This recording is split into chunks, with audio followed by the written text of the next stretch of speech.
Hey folks, Jerry here this afternoon for another session here on YouTube. And guys, I just wonder how much that I can wake you folks up without, I don't know. I don't really know what the term is that I could use.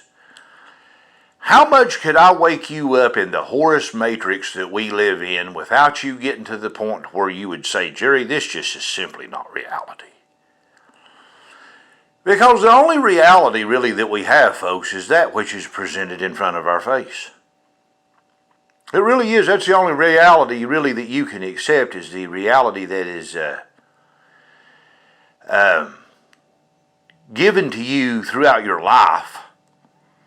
And when you start going off the basis of that, it starts getting to the point where you wonder if it's illogical or if it's something somebody's making up. But in this Horus matrix we have, it's difficult to even see the boundaries of just how bad the deception is these days, and how bad the deception has been. But God is tearing those veils down now, folks, and some of us are waking up big. And this is, I guess, one of those stories of that. What you're seeing right here is you're seeing a Packer sweater that I have. And I've owned this Packer sweater, guys, for 21 years. And it's actually still with me, believe it or not. It was packed away in some of the stuff that I had back up here in Virginia. I didn't lose it in Florida. And this shirt, it's about 18 years old. So this stuff is old, folks. This Packer sweater goes all the way back to the time when Don Mikowski got hurt and Brett Favre took over for him. That's how far this thing goes back. You're going to say, well, Jerry, are you a big Packers fan? Well, I was, but I'm not anymore. And I actually had somebody in my family ask me this past Super Bowl, did you watch the Super Bowl at least, Jerry? No, I did not. Well, why? I said, because I've woke up and I realize what it is. Well, I just don't understand you now. You Christians can at least watch football, Jerry. I said, well, I guess the lukewarm church that's not awake can, but once you realize what this really is and how that it came about and what is really behind it, and you see it for what it is, not so much so, folks, especially for somebody like me that's wide awake in Jesus Christ now. And people think that this big turnaround that I've got, it just can't be normal. Something has to be wrong with Jerry. He just isn't accepting reality anymore for what it is. No. What it actually is, folks, it's people aren't accepting reality for what it is. The majority of people who are out there are in train ride deception mode. I'm telling you the truth. This whole game right here, folks, the man that invented it, the very conception of that game, the structure of that game, the geometria of that game, every aspect of this game is totally Masonic. Every bit of it is. Right down to the Masonic G that you see right there on that football helmet. And you may say, now, Jerry, I don't know about all that. I mean, what do you mean there? What do you mean if Freemasons run the... Folks, the Freemasons in the tribe of Dan, which that's who they are, runs everything in this country. I've tried to tell you guys that. They run the politics. They run the sports. They run the media. They run politics. They run everything. Now, some people are going to be like, now, you just going way too far out there, Jerry. This just ain't so. Yeah, it is too, folks. This is reality that I'm presenting to you. Vince Lombardi was part of the number 46 Lodge in Washington, D.C. Ray Nitschke was part of the Waverly Lodge in Wisconsin of number 51. Same place Harry Houdini was, the magician. Brett Favre, his dad, was part of the lodge in Mississippi. And we'll get back to Brett Favre here in just a minute. Carol Dale, from where I'm from, was actually the athletic director at UVA and Wise. And at that time, when I was a big Packers fan, he signed some things for me.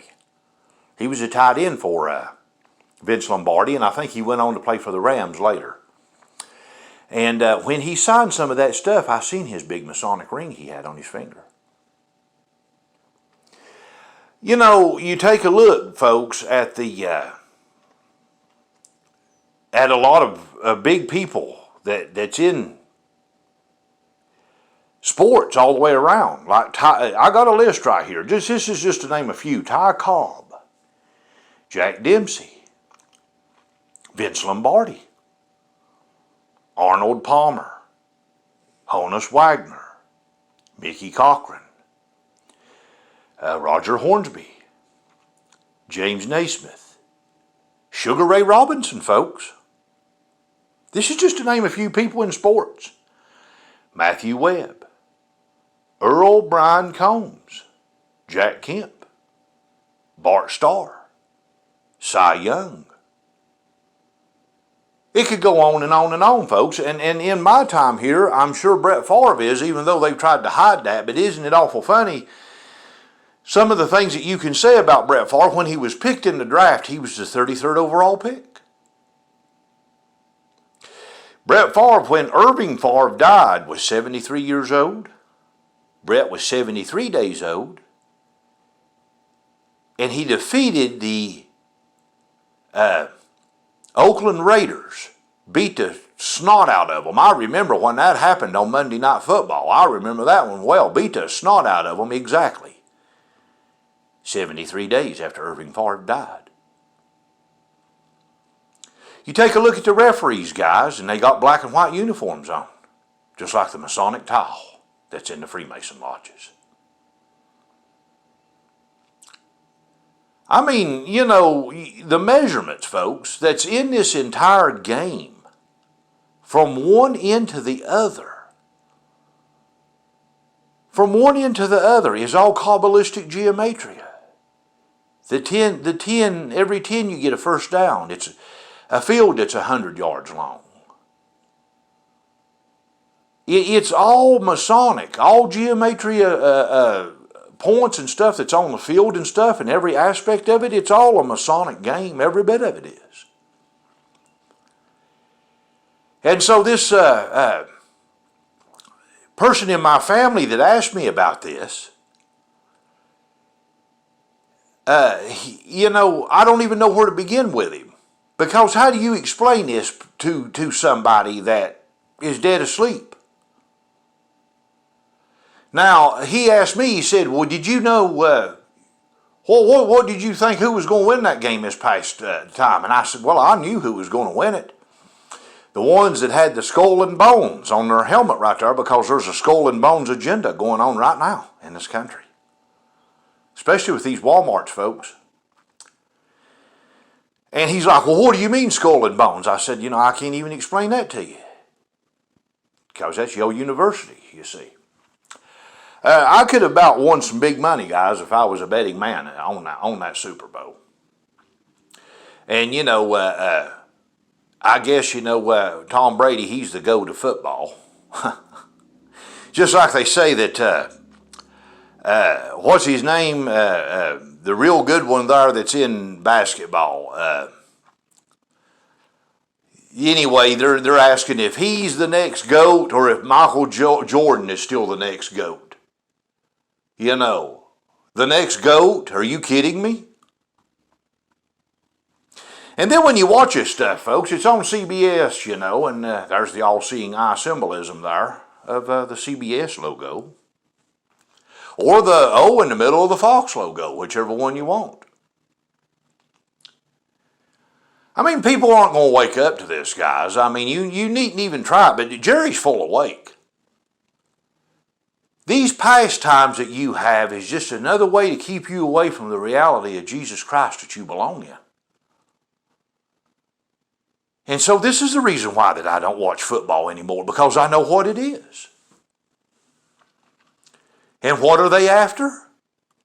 The Super Bowl. Guess what the Super Bowl is, folks? It's the Holy Grail. One day I'll explain that to you. It's literally the Holy Grail of King Arthur.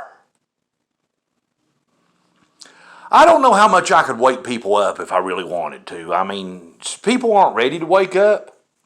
It's going to take something drastic to wake them up. But I mean, I thought I'd have a talk with you this afternoon. This is in my stuff, and I mean, I wear the t-shirt sometimes, but you know, whether or not I'm going to continue or not is another matter.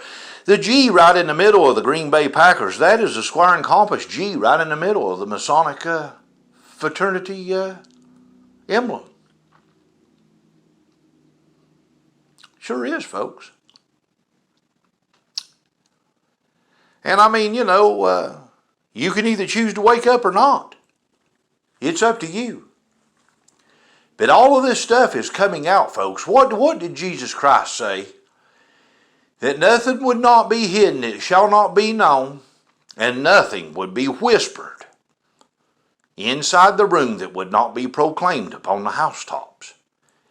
That time of the tearing of the veil down is now. And some of us has woke up, folks. I'm wide awake. I know the Horus Matrix. I see it out here for myself. This is what you're living in today. And it's a profound concept. And many of you aren't going to understand it. What you are living in is literally the counterfeit kingdom. That's how massive the deception is. You know, you see that robot that's on the NFL, and you see the robot come out there and he holds the football. And you're like, yeah, that's the robot, you know, of the NFL right there.